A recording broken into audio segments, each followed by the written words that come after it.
Baik, bismillahirrahmanirrahim. Assalamualaikum warahmatullahi wabarakatuh. Kembali lagi teman-teman di mata kuliah Sosiologi Dakwah.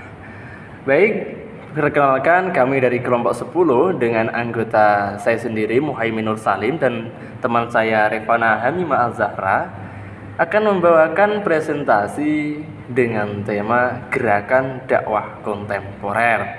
Ya, dan kami membawa 4 sub pembahasan nih teman-teman. Yang pertama yaitu jihad dan dakwah, kemudian fundamentalisme dan radikalisme, kemudian Islam liberal dan kapitalisasi dakwah. Baik, nanti untuk materi jihad dan dakwah, kemudian fundamentalisme dan radikalisme ini akan saya jelaskan dan sisanya akan dilanjutkan oleh teman saya Revana Hamimah Azhara. Baik, langsung saja. Yang pertama, jihad dan dakwah. Jihad memiliki makna beragam. Jihad dipahami secara berbeda oleh umat Islam karena adanya perbedaan konteks dan tingkat pengetahuan mereka. Makna jihad tidak hanya satu, melainkan memiliki tingkatan dan bentuk yang bergantung pada situasi dan kondisi. Jihad tidak selalu berarti perang. Jihad sering dikaitkan dengan perjuangan fisik atau peperangan, tetapi pemahaman ini tidak sepenuhnya tepat. Nah, begitu ya teman-teman. Jika mendengar kata atau kalimat jihad, mungkin itu sudah tidak asing lagi ya teman-teman untuk kita, karena mungkin sudah sejak SMP, kemudian SMA sampai perkuliahan ini kita sudah sering mendengar kata-kata jihad yang mungkin disampaikan oleh para ulama mungkin atau tokoh-tokoh yang muncul-muncul di media sosial ataupun di media televisi.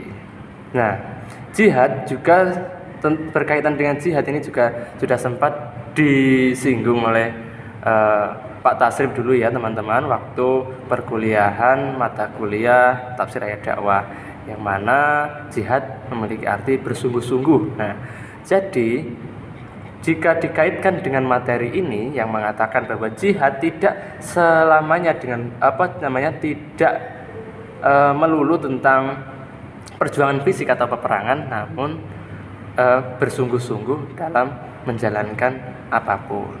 Nah, ini didukung juga dengan pendapat Yusuf Qodrawi yang menjelaskan bahwa jihad memiliki banyak tingkatan. Secara etimologi, jihad berarti mencurahkan usaha, kemampuan dan tenaga, serta bisa berarti menanggung kesulitan. Sementara itu kata-kata yang sering diasosiasikan dengan jihad seperti peperangan, kekerasan dan terorisme memiliki makna yang lebih spesifik. Oleh karena itu, jihad tidak bisa serta-merta disamakan dengan perang atau kekerasan. Nah, gitu ya teman-teman. Jadi jihad itu tidak selamanya tentang kekerasan ya teman-teman. Memang sih jika jihad itu didengarkan oleh orang awam, pasti yang terpikirkan adalah peperangan, kemudian membela membela kaum Islam dan yang tidak Islam mungkin dimusuhi atau diberantas. Nah, itu adalah paham-paham yang radikal atau yang lebih spesifik menurut Yusuf Qodrawi ini. Nah, pengetahuan tentang jihad ini kan juga bermacam-macam tadi yang disebutkan di awal, yaitu difaktori atau disebabkan oleh pengetahuan seseorang ataupun tingkat kepengetahuan seseorang begitu. Kemudian dakwah. Jika mendengar kalimat dakwah itu mungkin kita sudah tidak asing juga, karena dari sejak semester 1 kita juga sudah mendapat mata kuliah yaitu ilmu dakwah. Dan dakwah memiliki arti atau pengertian yaitu mengajak atau menyeru kepada kebaikan. Nah, lalu apa hubungannya jihad dengan dakwah ini? Nah, jihad sering dikaitkan dengan dakwah, yaitu usaha mengajak manusia untuk melaksanakan ajaran Islam, melakukan kebaikan dan menjauhi keburukan, atau sering disebut dengan amar ma'ruf nahi mungkar. Dalam konteks ini, jihad bukan hanya perjuangan fisik, tetapi juga perjuangan intelektual dan spiritual dalam menyebarkan kebaikan. Jadi dalam hubungannya jihad dengan dakwah itu adalah bahwa dakwah itu adalah tubuh, kemudian jihad itu adalah jiwanya. Nah, dakwah itu cara mengajak. Kita mengajak, kan dakwah bisa menggunakan ajakan, bisa juga dengan memberikan contoh seperti yang dijelaskan dalam buku ilmu dakwah penulisnya saya lupa, tapi dulu di semester 1 kita disuruh membeli oleh Pak Riza, kalau teman-teman ingat. Nah, dan di sana itu dijelaskan bahwa dakwah itu tidak melulu dengan perkataan atau ajakan lisan, tapi juga dengan perbuatan, atau bisa dengan perbuatan yang kita lakukan. Dan di sana dijelaskan itu malah bukan orang Islam yang dalam buku itu, bahwa orang Yahudi atau enggak Nasrani itu melakukan satu perbuatan kecil yang itu berpotensi mengajak atau mengandung nilai edukasi kepada semua orang. Nah, itu di situ ada memiliki tersirat pesan dakwah di sana. Nah, jadi dakwah itu tidak melulu tentang mengajak kaum muslim, tapi semua juga berpotensi menyampaikan pesan dakwah. Nah, jika dakwah itu adalah tubuhnya atau jasadnya, kemudian jihad itu adalah ruhnya, maka dakwah menyampaikan atau mengajak seseorang menuju kebaikan, bernafaskan jihad yang bersungguh-sungguh dan semangat untuk menyampaikan pesan dakwah. Seperti itu ya teman-teman. Jadi dakwah itu kan juga bermacam-macam. Mungkin jika tadi disebutkan dakwah seperti yang radikal, kemudian yang digadang-gadang oleh kaum-kaum Wahabi dan Salafisme, itu konteksnya juga tersendiri. Namun jihad yang paling relevan untuk saat ini itu seperti apa? Jihad yang paling relevan saat ini adalah jihad melawan hawa nafsu dan jihad sebagai konsep dalam Islam. Jihad yang paling lewat saya ini adalah jihad melawan hawa nafsu, yaitu perjuangan untuk mengendalikan diri dari hal-hal yang bertentangan dengan ajaran Islam. Jihad adalah salah satu konsep penting dalam Islam yang menegaskan semangat perjuangan untuk tetap taat kepada Allah. Dalam praktiknya, jihad bisa dilakukan dengan berbagai bentuk sesuai dengan situasi dan kebutuhan umat Islam di berbagai konteks sosial maupun politik. Nah, seperti itu ya teman-teman. Jadi jihad yang paling relevan untuk kita saat ini ya jihad melawan hawa nafsu, karena itu memang jihad yang paling terberat untuk kita teman-teman. Jihad melawan hawa nafsu karena ya kita banyak sekali ambisi, banyak sekali keinginan, dan itu bisa baik, bisa juga buruk. Nah, itu jika nafsu kita tidak dikendalikan, nafsu kita tidak dilawan, nafsu buruk itu tidak dilawan, maka kita akan dikendalikan oleh hawa nafsu. Dan mungkin banyaknya radikalisme dan pemahaman yang keras itu berasal dari hawa nafsu yang kurang diperangi atau kurang dijihadi. Mereka mengikuti hawa nafsu sehingga mereka mengatasnamakan jihad di atas hawa nafsu mereka. Nah, baik, untuk selanjutnya yaitu fundamentalisme dan radikalisme. Fundamentalisme mengacu pada pemahaman agama yang mendalam hingga ke akar-akar persoalan, baik dalam aspek kebebasan maupun intelektual. Dalam bentuk pemikiran, fundamentalisme tidak selalu menimbulkan persoalan sosial, tetapi bisa menjadi pemicu lahirnya gerakan dengan pendorongnya psikologis terhadap munculnya kelompok-kelompok radikal dalam suatu agama. Apa itu fundamental, teman-teman? Fundamental adalah fondasi atau yang mendasar. Jadi ini dasar-dasar Islam yang memang benar tertanam dasar sekali. Dasar memang dasar-dasar Islam begitu. Mungkin bisa ilmu fikih dan ilmu yang lain-lain. Nah, namun jika ini itu tidak dipahami secara holistik atau menyeluruh, ini akan menimbulkan salah pahaman dan memunculkan kelompok-kelompok radikal seperti ya pemahaman teks yang tidak diselaraskan dengan konteks seperti itu. Kemudian radikalisme tidak hanya sebatas pemahaman, tetapi juga perwujudan dalam tindakan fisik. Misalnya dalam konteks jihad, kelompok radikal tidak hanya memahami jihad sebagai perjuangan, tetapi juga menekankan aksi nyata dalam bentuk peperangan. Nah, jika fundamentalisme tadi adalah dasarnya, kemudian radikalisme ini adalah aksinya, teman-teman. Nah, tadi saya katakan jika fundamentalisme ini tidak dipahami secara menyeluruh, maka hasilnya adalah radikalisme ini. Nah, radikalisme ini adalah mereka memahami sebuah teks itu tidak disesuaikan dengan konteks, sehingga mereka saklek. Mereka ini tidak sudut pandangnya tidak luas. Nah, ini memicu pemahaman yang sangat radikal sekali, dan mereka berpandangan yang tidak sesuai dengan saya ini adalah salah. Nah, seperti itu. Sedangkan mereka ini tidak melihat konteks sosial yang berada di suatu wilayah tersebut. Nah, ciri-ciri radikalisme itu menurut Bahtiar Affandi dan Hendro Prasetyo, respon terhadap kondisi sosial berupa evaluasi, penolakan, atau bahkan perlawanan terhadap ide, lembaga, atau nilai yang dianggap sebagai penyebab ketidakadilan. Nah, mereka mengatasnamakan ketidakadilan, kemudian mereka menggunakan dalil-dalil untuk mengajak mereka bahwa ini adalah dakwah, ini adalah perintah dari ilahi, seperti itu mereka. Nah, upaya mengganti tatanan sosial dengan ideologi atau program yang mereka yakini lebih baik. Nah, ini mereka meyakini teks tidak dengan konteksnya. Nah, mereka saklek dengan kalimat-kalimatnya. Mereka memahami secara mentah, memahami teks secara mentah.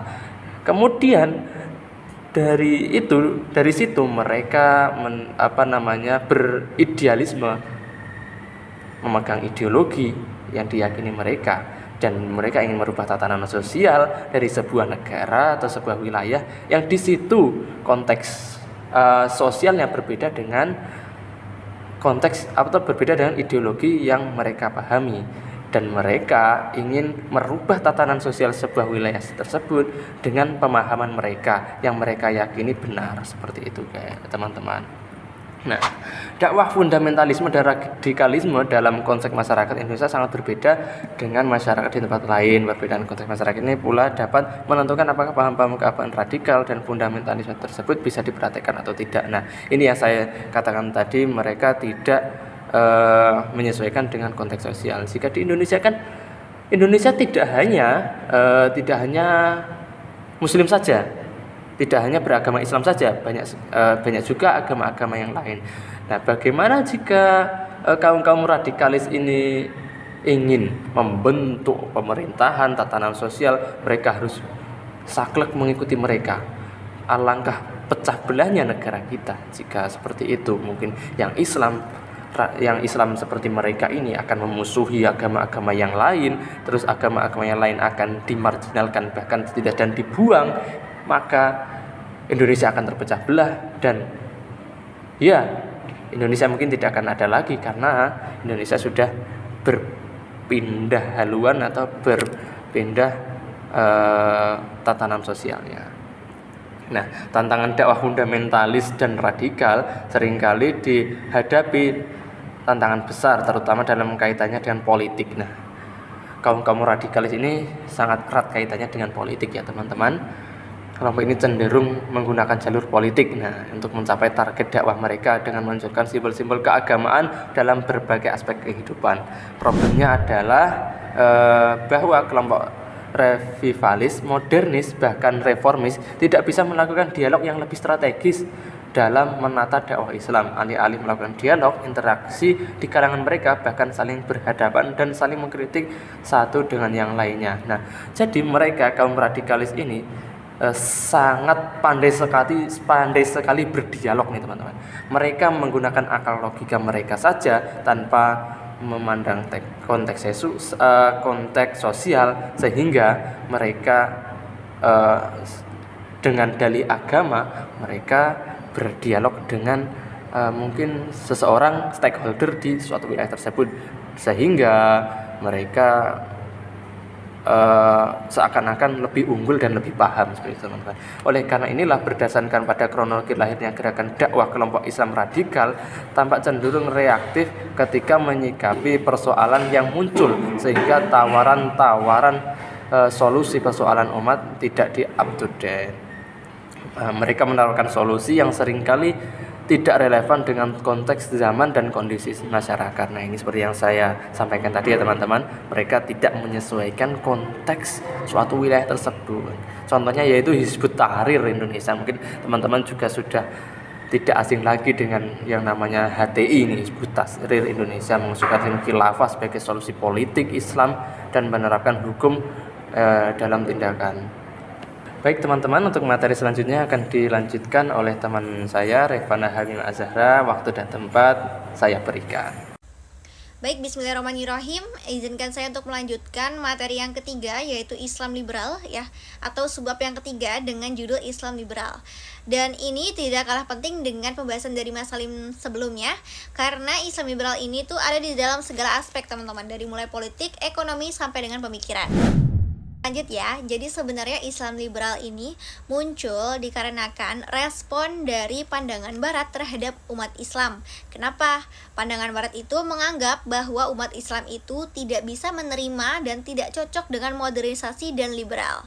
Nah, pandangan ini bukan hanya sekedar asumsi teman-teman, tapi pandangan ini tuh didukung oleh salah satu tokoh pemikir, yaitu Ernest Renan, yang mengatakan bahwa Islam itu menghambat ilmu pengetahuan, menindas masyarakat sipil, dan membatasi kebebasan berpikir. Nah, dari sini menanggapi pandangan Barat, beberapa umat Islam itu bereaksi dengan cara yang berbeda-beda. Yang pertama, ada yang kontradiktif atau menolak sepenuhnya, di mana kelompok ini benar-benar menolak semua gagasan Barat dan menganggap gagasan Barat itu bertentangan dengan nilai-nilai Islam. Baik, untuk yang kelompok yang kedua yaitu respon akomodatif. Respon akomodatif ini adalah kelompok yang menerima dan menerima gagasan dan budaya dari Barat. Dan yang kelompok yang ketiga yaitu kelompok moderat. Kelompok moderat itu adalah umat Islam yang mana menerima sebagian gagasan dan budaya dari Barat dan menolaknya yang bertentangan dengan Islam atau ajaran-ajaran Islam. Lalu Muslim liberal masuk yang mana, Kak? Nah, Muslim liberal itu adalah kelompok Muslim yang menerima sebagian besar gagasan dari kultur Barat. Nah, seperti yang pertama, pentingnya berdemokrasi, kebebasan berpikir, gagasan tentang kemajuan, isu kesetaraan gender, pelaksanaan hak asasi manusia, dan lain-lainnya yang ke arah pemikiran seperti itu, yang maju gitu kan ya. Nah, Muslim liberal itu menganggap bahwa Islam itu tidak statis atau tidak diam, tetapi Islam itu dinamis, di mana dinamis itu bisa mengikuti perkembangan zaman, terutama dari segi metodologinya. Nah, ini tuh dibuktikan juga di Indonesia. Kita punya di salah satu pemikiran Islam liberal kita, tokohnya yaitu Pak Nurholis Majid, yang mana dia tuh terbukti dalam bukunya yaitu Islam Doktrin dan Peradaban, yang membahas Islam bisa beradaptasi dengan perubahan zaman. Begitu teman-teman. Di sini ada tokoh-tokoh dari pembaharuan awal Muslim. Yang pertama, dari Muhammad Abdul Wahab dari Arab Saudi, di mana beliau itu mengembangkan pemikiran revivalisme, yaitu kembali ke ajaran Islam yang murni, yang menentang ritual-ritual yang dianggap menyimpang dari ajaran Nabi Muhammad SAW.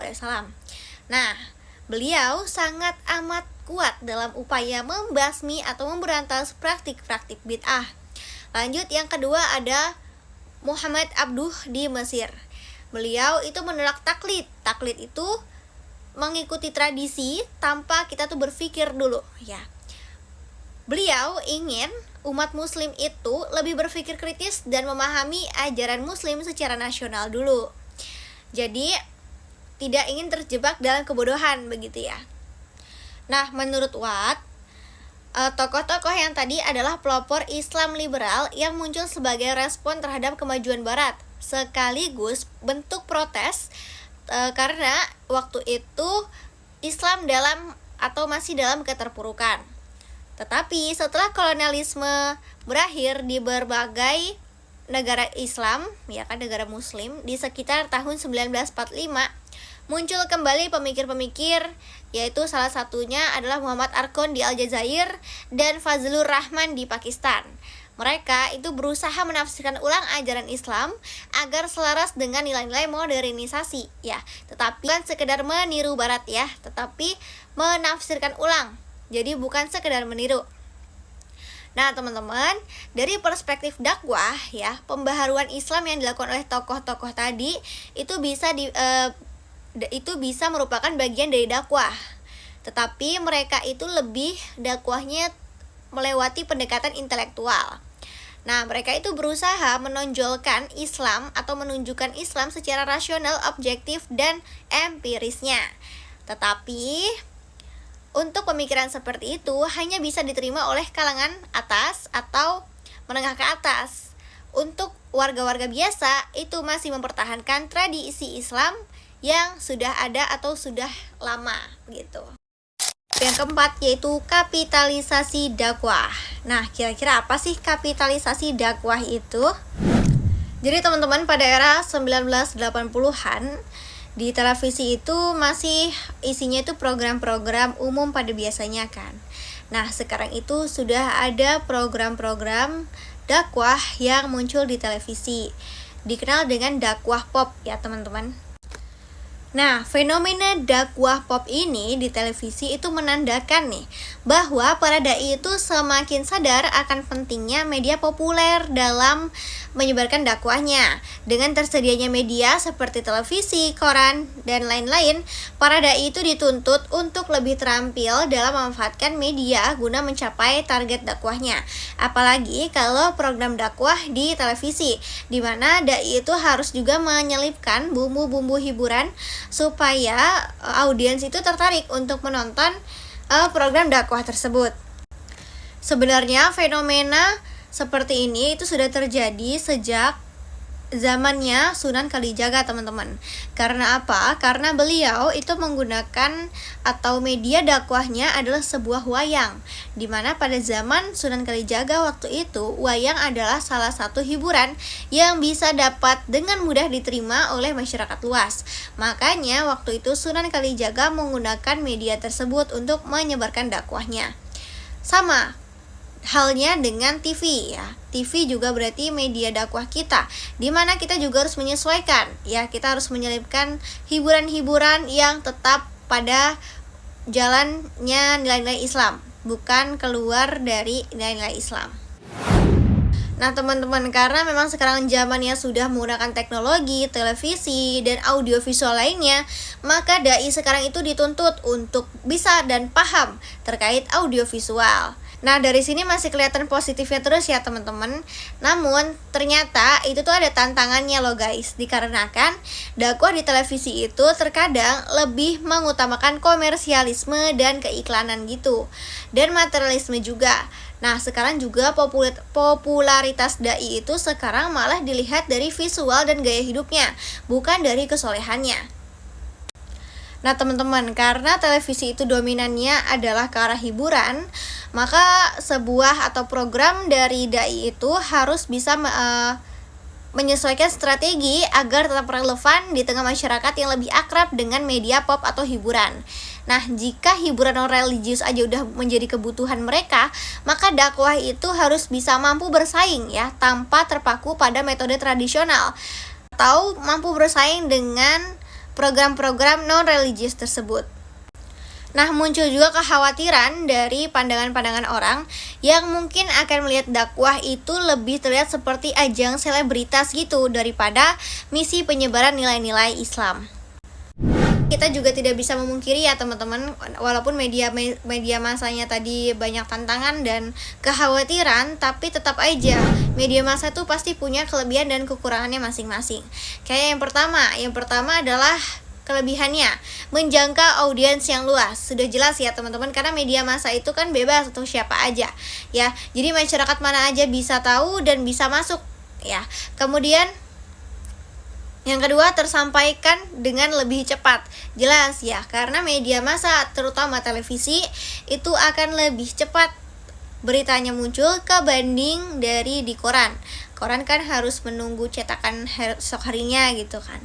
Kemudian yang ketiga, dakwah Islam makin dekat dengan umatnya dan dapat diakses kapan saja. Bener ini ya teman-teman. Jadi kalau misalnya kita lagi nggak di tempat offline, biasa kalau ceramah itu kan di tempat offline gitu ya untuk dakwah. Nah ini tidak perlu karena dia sudah di media sosial, media massa aja gitu, sehingga dakwah itu bisa didengarkan kapan saja, di mana saja, dan kita merasa semakin dekat dengan dakwah begitu. Kemudian untuk kekurangannya, yang pertama waktu tayang yang terbatas. Itu berhubungan dengan komersial lagi ya teman-teman, menghubungan dengan materialisme tadi. Kemudian yang kedua, pembahasan materi yang dangkal. Ya, karena kalau memang di televisi itu kan mencari hiburannya aja, sehingga terkadang materinya itu yang ringan-ringan aja begitu. Kemudian yang ketiga, terbatasnya kemampuan dai dalam media massa. Ini juga ya, terkadang dai itu belum mengetahui gitu tentang audiovisual. Kemudian yang keempat, media lebih fokus pada hiburan dan informasi. Nah, ini dia yang menjadi kekhawatiran dari para dai-dai, dimana takutnya kalau memang kita membawa materi yang ringan-ringan saja tetapi lebih fokus ke hiburan, maka pandangan orang-orang terhadap dakwah itu bagaimana? Nah, kemudian yang kelima, dakwah yang cenderung informasi dan hiburan. Nah, lagi-lagi ke arah hiburan lagi ya. Karena memang di televisi atau di media massa itu yang dicari adalah sebuah hiburannya, bukan sebuah ilmu. Nah teman-teman ya, kita tetap tidak bisa memungkiri ya bahwa media massa itu adalah kekuatan terbesar gitu dalam era teknologi saat ini. Sehingga walaupun memiliki banyak kekurangan dan kelebihannya masing-masing gitu ya, dan banyak kekhawatiran juga sebagai dai, kita harus bisa mengoptimalkan sebaik mungkin gitu supaya bisa menjadi sarana dakwah yang lebih efektif.